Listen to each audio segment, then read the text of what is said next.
وہ ایک پیر صاحب تھے، میں نام نہیں لیتا، وہ کہتے تھے یہ دولت بڑی بری چیز ہے، تو وہ اس کو ہاتھ نہیں لگاتے تھے، کہتے میں نے دولت کو ہاتھ نہیں لگانا۔ تو انہوں نے چھوٹی سی ایک چمٹی رکھی ہوئی تھی، چمٹا نہیں ہوتا جس طرح، تو وہ اس سے پیسے پکڑتے تھے، کہتے اس کو میں نے ہاتھ نہیں لگانا، یہ گندی چیز ہے۔ حالانکہ اس کی گندگی تو اس کا لالچ ہے، اور وہ تو صاحب تمہارے سینے کے اندر موجود ہے، چاہے چمٹے سے پکڑو چاہے ہاتھ سے پکڑو، بات تو ایک ہی ہے۔ لیکن اس پر بھی لوگ کہتے ہیں سبحان اللہ، وہ اس پر بھی خوش ہوتے ہیں کہ ہمارے پیر صاحب جو ہیں وہ دولت کو ہاتھ نہیں لگا رہے۔ تو یہاں تو لوگوں کا جب یہ ذہنی لیول ہوگا تو پھر ظاہر ہے یہ ڈرامے چلتے رہیں گے اور یہ چیزیں جو ہیں وہ جاری رہیں گی۔ تو اللہ کی حلال کردہ چیزیں، ہم ایک دفعہ ایک تقریب میں گئے تو بعد میں کھانا لگا، تو صاحب خانہ نے اپنی بساط کے مطابق کھانا رکھا، تو ایک صاحب تھے وہ اپنے آپ کو صوفی کہتے تھے، تو وہ کہنے لگے کہ آپ کے گھر میں کوئی لسی ہے، تو وہ ظاہر ہے کہنے لگے کہ نہیں، تو کہتے چلو سادہ سادہ پانی لے آؤ، تو وہ پانی لے آئے، کہتے ہیں اب وہ سرخ مرچیں تھوڑی سی لے آئیں، وہ سرخ مرچیں لے آیا، تو اس کے اندر گھول کر کے تو وہ روٹی کو ڈبو ڈبو کے کھا رہے تھے۔ میرے ساتھ 3-4 طالب علم تھے، تو میں نے ان کو آنکھ سے اشارہ کیا کہ یہ چاہ رہے ہیں کہ پوچھیں کہ حضرت یہ کیا ہے، تو میں نے کہا آپ نے بھی نہیں پوچھنا، لیکن خود ہی پھر کوئی 5-7 منٹ کے بعد وہ میں اصل سبزیاں گوشت کچھ بھی نہیں کھاتا،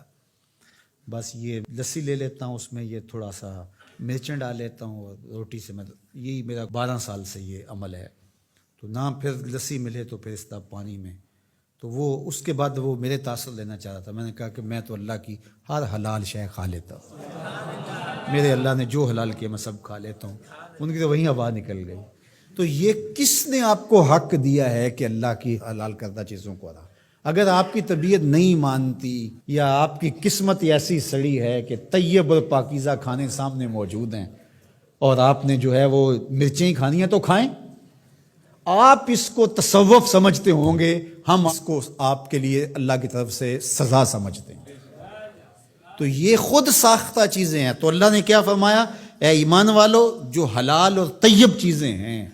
جو اللہ نے تمہارے لیے حلال کی ہیں، جو اللہ نے تمہارے لیے پاکیزہ چیزیں پیدا کی ہیں، ان کو کھاؤ۔ اللہ اکبر۔ تو جس طرح شریعت اسلامیہ نے اس بات پر ممانعت کی ہے کہ کسی کو حق نہیں پہنچتا کہ اللہ کی حرام کردہ چیز کو حلال بنائے کسی ہیلے بہانے سے یا کسی طریقے سے، اسی طرح کسی حلال کو بھی حرام بنانے کا کسی کو حق نہیں ہے کہ جس چیز کو اللہ نے حلال رکھا ہوا ہے، پاکیزہ بنایا ہوا ہے، اس کو اپنے اوپر حرام کر دے۔ یہ شیطان کی پیروی ہے کہ خود کہنا کہ میں اس کو اپنے اوپر حرام کر لیا۔ تم کون ہوتے ہو اپنے اوپر حرام کرنے والے جب تمہارے خالق نے تمہارے اوپر حرام نہیں کیا ہے؟ ہاں، اگر کسی چیز کی طرف مزاج کسی کا نہیں ملتا، اور وہ بہت ساری سبزیاں ہیں، بعض اوقات ماں کو شام کو مسئلہ ہوتا ہے کھانا پکائیں تو میرا یہ بچہ یہ چیز نہیں کھاتا شوق سے اور فلاں بچہ یہ نہیں کھاتا، تو وہ ایک الگ چیز ہے، وہ انسان کی رغبت طبعی کسی چیز کی طرف ہونا نہ ہونا،